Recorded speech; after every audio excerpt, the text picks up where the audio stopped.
I'm Sarah Grace Taylor. I cover city and county government for the Times Free Press, and I'm here with Wade Hinton, who's running for mayor. Mr. Hinton, why don't you introduce yourself and tell us what makes you qualified for this role and what your top priorities would be? Well, thanks, Sarah Grace. Thank you so much for hosting this, and it's great to see you. So, listen, there are a lot of qualified folks and great folks running for mayor, and my qualifications are, I've been a city attorney for 5 years under Mayor Burke. I have that public sector experience. My first role in government was actually in the county mayor, Claude Ramsey. So again, having that public sector experience. I've also served in senior leadership roles at two of the largest employers in our community. So I also bring that private sector experience, having run a small business and been a part of small businesses. So again, I bring a unique perspective to this, but I think what's more important here is why I'm running, right? And I'm a native of Chattanooga, born and raised in a community called the West Side. There I learned the importance of service. There I learned what community looks and feels like, the sense of belonging. But there I also understood when I left that particular neighborhood that the city as a whole didn't necessarily bring that same sense of belonging for me or make that same sense of belonging for me. And so I'm running in many ways to make sure that we're doing the work for those communities that have not been connected, for those voices that have not been at the table. I've been championing this for many of the 20 years that I've been back here in Chattanooga, working on different projects ranging from restoring the rights of felons who lost their right to vote, or getting more folks appointed to boards for nonprofits that want to have more inclusion and more diversity. And so for me, this is a continuation of that work. And that's why, for me, our priorities are pretty clear. One, we are experiencing one of the most significant events or issues that we face ever, right? And this pandemic, we've got to get through this. So my first priority, Sarah, is to make sure we recover, not just through, just surviving this pandemic. We want to thrive on the other side. We want to look at things differently and we build differently.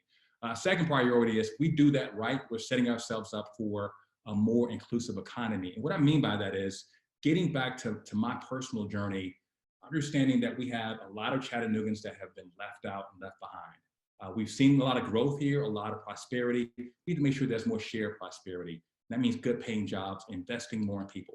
That also means investing in neighborhoods. We see downtown is certainly doing well, but more of our neighborhoods need a focus. So you'll see us talk about this more, and that includes access to quality housing and affordable housing.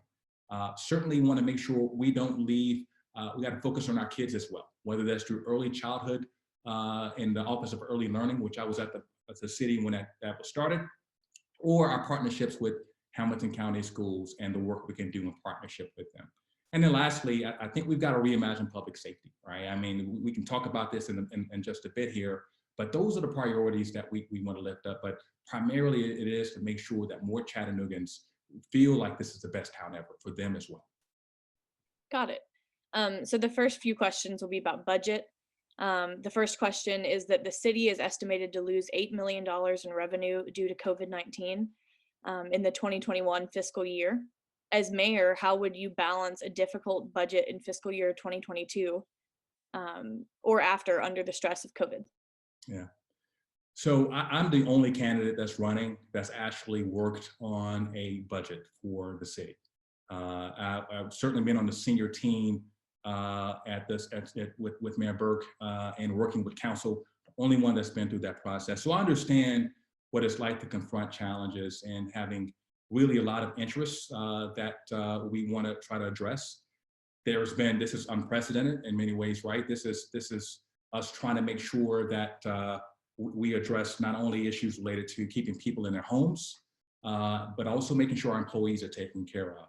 So this, for me, is not just though a math exercise. It's about those interests that I just mentioned, right? It is an opportunity also to look at it from a place of equity.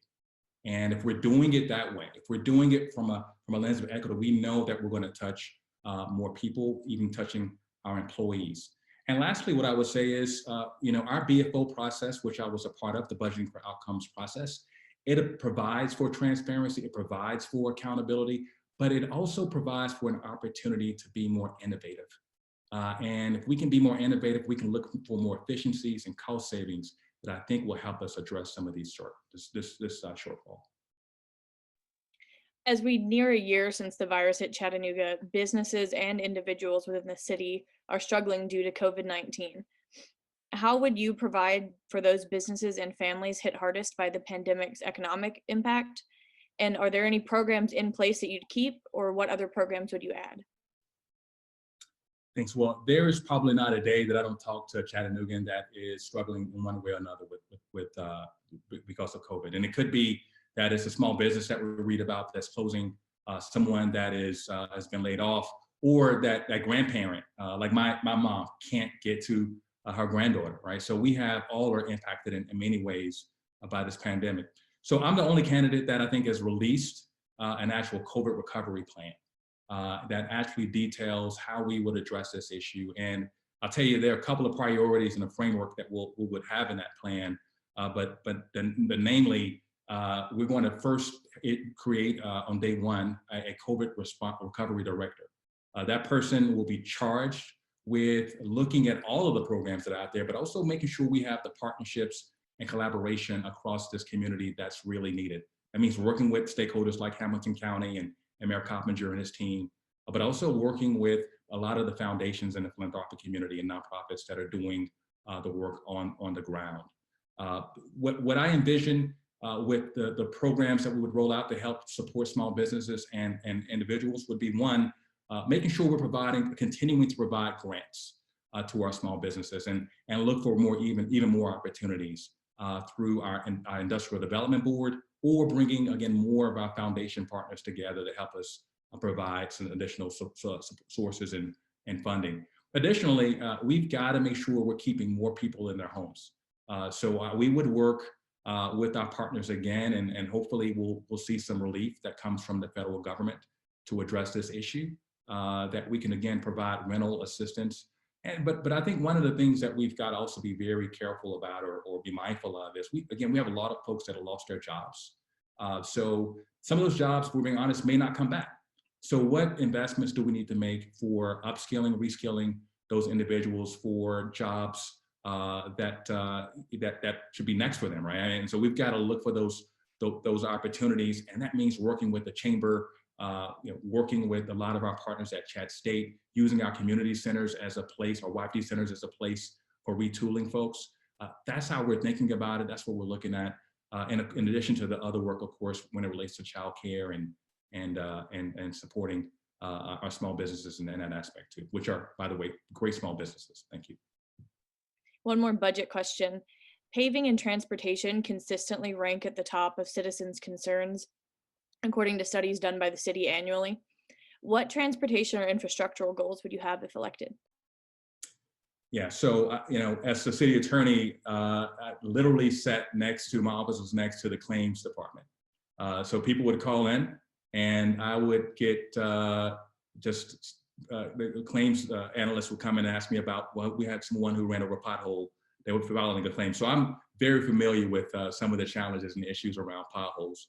And this is an ongoing issue. This is something that, I can say it's been great to see the council and the mayor add to the paving budget each and every year. That's something that we would continue to do.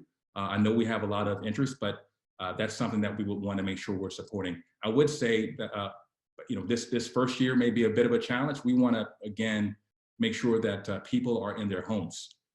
We want to make sure that our small businesses are staying open, to make sure that we're getting people good paying jobs, and that they have access to childcare. So there are a lot of other things we want to make sure we're doing with those basic needs. But we have some ideas about how we want to tackle paving and potholes that we hope to announce really soon as a major project. Got it. Now we'll do a few questions about business and economy. The first question is, city labor unions and many activists support a $15 minimum wage for city employees, and Mayor Burke had intended to implement something similar prior to COVID. Do you support this or any other specific pay increases for city employees? Why or why not? Yes. Yes, I have committed to a $15 minimum wage by the end of my first term. And I,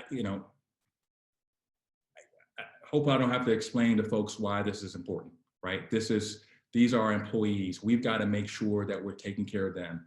They're taking care of us in so many different ways. And we've got to make sure our employees know that we're invested in them, that we believe in them. And you can show that by compensation. And that's one of the things we're committed to doing. I know that for us to continue to keep this great talent, for us to be able to recruit great talent, that we've got to be competitive. And I know this is something that our police department, as well as our fire department, they're facing right now, and being able to really, recruit talent and bring and retain talent. And so for us, we're going to be focused on what can we do to address this issue of pay. There's a pay plan and pay study that I know that has been reviewed. There's a pay plan that needs to be reviewed for the fire department coming up.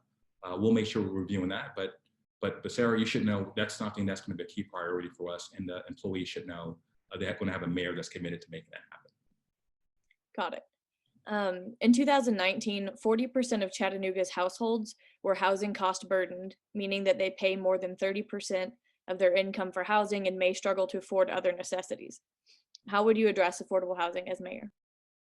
Yeah, so when I've talked to too many folks who are struggling with this issue, and there are a number of just issues that we have to face when it comes to affordable housing.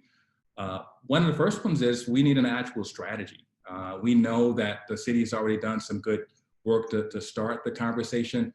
We need a strategy that involves more folks and bringing them around the table. And I'm looking forward to working with C&E, the Housing Authority, and other folks, including our residents. We got to make sure that Chattanoogans are around the table as well when we're making some of these decisions around what our housing strategy will look like. And that includes having a housing commission as well. We've got to continue this conversation. It won't be solved in 1 year. This is a multi-year process in terms of actually implementing some of these things. But we have tools and resources that we need to leverage. When I was a city attorney, you hear a lot of candidates talk about the Land Bank Authority. I actually drafted the language that went to Nashville that actually allowed for home rule cities to have land bank authorities. Working out of my office, we got that there. I went to Nashville to help work with then Leader McCormick to get that passed. And so now we have a land bank authority that we can use to put more of our properties in, whether they're the back tax properties or other properties, that we can put back on the tax rolls. In addition to that, there are other tools like community land trusts, working with groups like Caleb, that I think we could really begin to move the needle. But we're going to be aggressive about this. And I also have, I'm the only person that's really worked on this issue. And I'm going to bring that experience to not only incentivize developers, but also make sure that we're doing it in such a way that we're protecting those folks in those communities that want to keep the character of their communities. And we want to revitalize neighborhoods, not gentrify it. And so as we work on building up our housing stock, we also want to be mindful of how that looks and how that shows up for Chattanoogans. Got it. A number of other Chattanoogans are experiencing homelessness. How would you further the city's progress toward alleviating homelessness? I think Mayor Burke has done a great job of starting the work to, one, eradicate veterans homelessness, which was phenomenal. I think it was a great blueprint, and that's something that we ought to leverage. What you will hear when people talk about homeless is we're going to do X, 1, 2, and 3. Well, it is a multifaceted issue, and one of the things we'll have to make sure we're addressing is affordable housing. We have great housing navigators, but if there's no place to send people, whether it's through transitional or permanent housing, that's a problem. So we've got to first look at that particular issue. Again, trying to identify some places that we can actually begin to shelter folks. The other side of this is actually making it easier for us to work on this issue. There's not a real central point of contact when it comes to housing. I talked to so many homelessness, and when you talk to so many people and partners in our community that are doing great work, but there's no sort of clearinghouse. And what we would want to do is convene and lead and help make that happen. It needs to be easier for people to make direct contact and just go through the process. And that means also the partners better understanding what their lane is and how we can partner where there's potential overlap. But third, again, I think for us, it is about making sure we're also providing those resources that are needed for our homeless, whether it's mental health, behavioral health, support and resources that can really begin to address this issue long term. So the last thing I would say is certainly job support and preparation. That we can't leave that out as well. So. Got it. Thank you. Downtown Chattanooga wants a showcase, is struggling to hold on to businesses. How can that be improved? What factors have made downtown less appealing to businesses? And could the bid be at play? I'm so sorry. Would you mind repeating that, Sarah? Sure. Downtown Chattanooga wants a showcase, is struggling to hold on to businesses. How can that be improved? What factors have made downtown less appealing to businesses? And could the bid be at play? Yeah, so, when I think about downtown, I remember going as a kid and spending a lot of time. It was not the downtown that it is today. And in fact, one of the reasons I came back home is I saw downtown growing. I saw it being vibrant. We had the investments of the aquarium and so many other restaurants coming online. But what I noticed about downtown, and I think it's still very true today, it doesn't feel like everyone's downtown. It doesn't feel like it's for Chattanoogans. It feels like it's for tourists. And I've heard that time and time again. And so one of the things we've got to just be honest about is it needs to be for Chattanoogans. And by doing that, I think that begins to create that inclusive culture that you hear me talk about often through this campaign. And so that's number one. Second, we've got to have some real conversation around what really would be an incentive for businesses to locate and to grow there, right? So when you think about the work we've done with companies like Volkswagen and others, it's set up through the state and others where you have these incentives that can help you recruit business. That's not necessarily the case for back office or tech jobs. We've got to do some work at the state level to help us be more attractive in that sense, right? And then the other piece is we have a real unique opportunity during this pandemic on the other side to think about the next normal. I would imagine that you might have some challenges around some of the space downtown. And so is there an opportunity to repurpose some of that space for residential, some other uses that I think could be attractive? And again, I think when you do that, when you create this inclusive space, it's not only attractive to Chattanoogans, I think it'd be attractive to business as well. Got it. So our next few questions will be about public safety. Okay. The first question, Chattanooga saw a sharp increase in gun violence in 2020. How would you work as mayor to lower violent crime in Chattanooga? Well, when I think about just public safety in general, my initial thoughts are around the protests that took place this summer.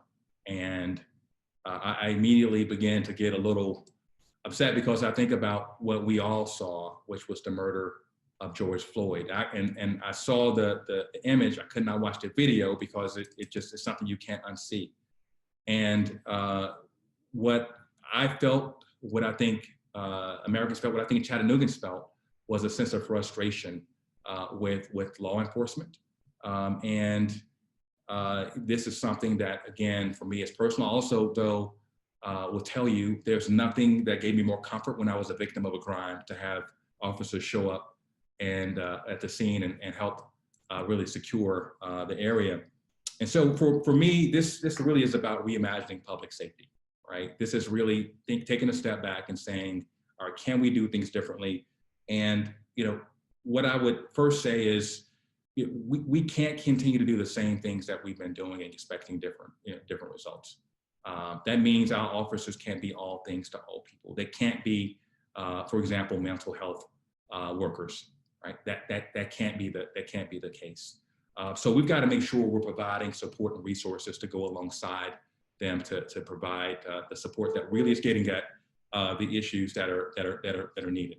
The second aspect of this is we've got to make sure we're investing in people to unlock not only the economic opportunity, getting at the root causes of crime, with poverty being one of them. We've got to unlock that economic opportunity. And in addition to that, again, do some additional services, whether it's mental health or behavioral health as well, to address these issues. But we'll continue some of the programs that we have in place. One of those being focused deterrence, other work that we're doing. But we've got to again take a step back and reimagine public safety and how we're going to apply this to our citizens. Everyone wants to feel safe, but let their child go out and play and not worry about it. But also everyone wants to, at least me as a parent, I want to also feel safe that I can let my child out without having to have the conversation or the talk about how they have to interact and engage with police. And so as we're reimagining public safety, that's personal, and we want to make sure that happens.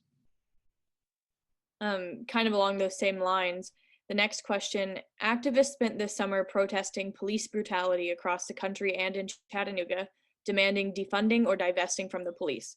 Would you consider defunding or divesting from I cut out there, sorry.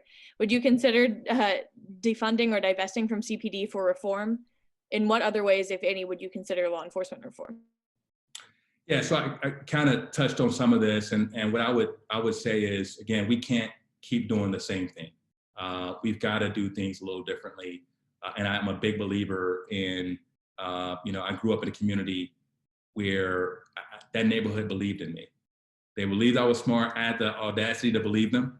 That was special to me. But again, the broader community, that was a bit of a struggle. And so we've got to make sure we're investing in our communities and people know that we're a city that believes in them, that invests in them. And that means that our community centers are not just used for rec. They're also used for arts and culture. They're also used for after school programs. They're also used for job training. And so we've got to look at that differently.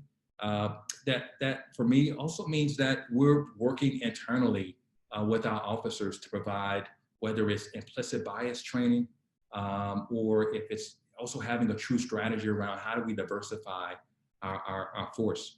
By the way, you hear a lot of candidates talking about adding diversity, and I want to make sure we're doing that. But we also have to make sure that the department is inclusive, right? Because if you don't have a department that's inclusive, not only will your candidates, you won't attract candidates, right? If they do come, they won't stay, right? So we've got to make sure we're working to do that. And so for our Office of Equity and Engagement, they'll work directly with the CPD and others to make sure that's done. And so that's how we'll show up differently. And I'm looking forward to engaging the community to help us with some of the strategy to help us be successful in this. Many activists and some candidates have called for the removal of current high-ranking officers, including Chief Roddy. What, if any, changes in CPD leadership would you implement if elected? So you heard me just mention that having an inclusive department is really key. That's going to be, by the way, for all of our departments. We will have inclusive practices and policies. There's no reason why we're not engaging our citizens, but also our employees in a way that is equitable and inclusive. And so just know that I want, as mayor, we're going to have departments that, again, they're going to have the inclusive practices. They're going to hold folks accountable. And we're going to be transparent with sharing data and information. And so that's what we're going to look for in our leadership. And know that we'll be engaging the community along this process. This is not us just in a campaign. Our Office of Equity and Engagement will make sure that our community members, our neighbors, are part of how we do our policies. And so I'm looking forward to having that engagement. This is a long question, bear with me.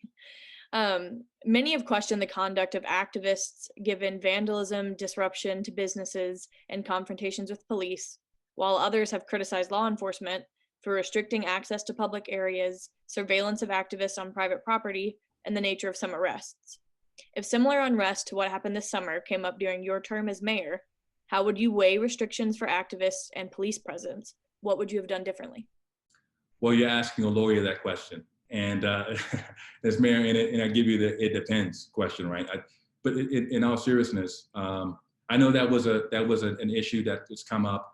I've seen some of the information and heard from some of the folks that were involved. What I would say again from this place of equity and engagement is we're going to have relationships with the community. And yeah, I welcome the protesters. I welcome them expressing their voice and their rights. And that's something, even as city attorney, we had an issue or two come up, but I welcome that. And what I would want to make sure we're doing is continuing to have dialogue about what that looks like, and making sure that what, to the extent they are protesting, what are those issues that we need to address, right? It's we again supportive of expressing their opinions, but I also want to make sure that their voices are showing up in how we engage and activate policy. That's going to be important to us, and I think that's going to be sustainable long term when you have people at the table. Mayor Shirley Franklin said something to me that stuck with me, and this is just one of my leadership approaches. And she said, "People want to feel like you're doing things with them and not to them."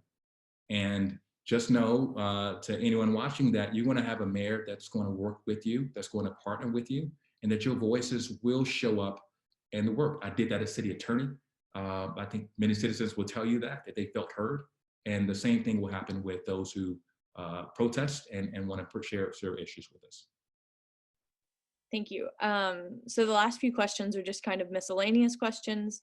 The first, have you received a COVID-19 vaccine, excuse me? And if not, will you when it becomes available? So I have not received a vaccine. I do not fall into that the first group. And the person, and I spoke with the Chattanooga yesterday, they're waiting as well for the vaccine. Part of this is, again, thinking about my mom. She has not hugged her grandbaby in a year, right? So I think, that breaks my heart. She would pick her up from school quite often. And so we've got to make sure that, she's doing it first. And I want all Chattanoogas to get vaccinated. And that's part of what you'll see in our COVID recovery plan. I will do it. I want to make sure everybody is getting vaccinated. We know right now that Black and Brown Americans are not getting vaccinated at the same rate of white Americans, and we've got to work to change that. And so just look for us to be big champions and cheerleaders in touching every community, especially those who might not have access. That we're going to try to use our city facilities. In fact, if the county would want to use that, we will be absolutely welcome to allow our facilities to be used so more people can have access in a way that can get them vaccinated and keep them safe. Got it. Do you believe transparency to be important in the mayor's office? And if so, how will you ensure that continues through your term? Will you grant interviews with reporters and answer questions on a regular basis? Yeah, so I think this was before you moved to Chattanooga, but when I became the city attorney, I recall specifically that if you wanted an open records request, you would come down, you would fill out a piece of paper, or you would email it in, and you would come down and you would pay in cash or check, and that would be it. You probably know now that you can do it at your laptop or your computer, or your phone rather, and you create an account, you can download it, and you can pay via credit card. And that is the kind of work we wanted to do to make sure, number one, we're a little bit more responsive and efficient. And the other piece of this, before I left, I wanted to actually begin to create archives. So those things that were frequently requested, just put it out there, so that people wouldn't even have to put in an open records request. They just have access to it. That's a best practice. And so what you will see from us as someone who oversaw that would be absolutely transparency. And again, looking for even additional ways of making sure that there's information being made available. And absolutely, I'll be making myself available for interviews on a regular basis with reporters. That's something I'm looking forward to doing. Got it.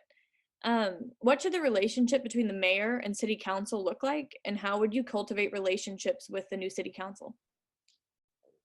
Well, I spent 5 years as the legal counsel for both the mayor and the city council.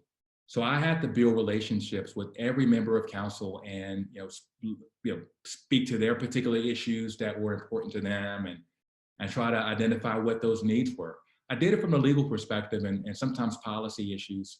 And so I also know what some of those challenges were for them in terms of whether it's information or getting things to their constituents.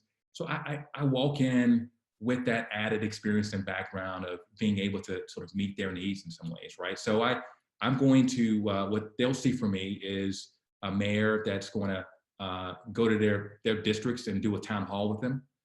They'll see a mayor that will create, I've said we want to create a dedicated website to those major projects that are happening throughout the city. So if they want updates and their constituents want updates, they can go there. They don't have to call our office. It's just there. They're going to have a mayor that's going to engage with them on a regular basis because, again, I have built those relationships with a number of the existing council members, and I've already met a number of the candidates that are running for the seats that are being vacated. So I'm looking forward to this. That is something that is just a part of how I operate, and I'm looking forward to it. The last question is an easy one. Yeah. Would you support public funding for a new Chattanooga Lookout Stadium? You say that's an easy one.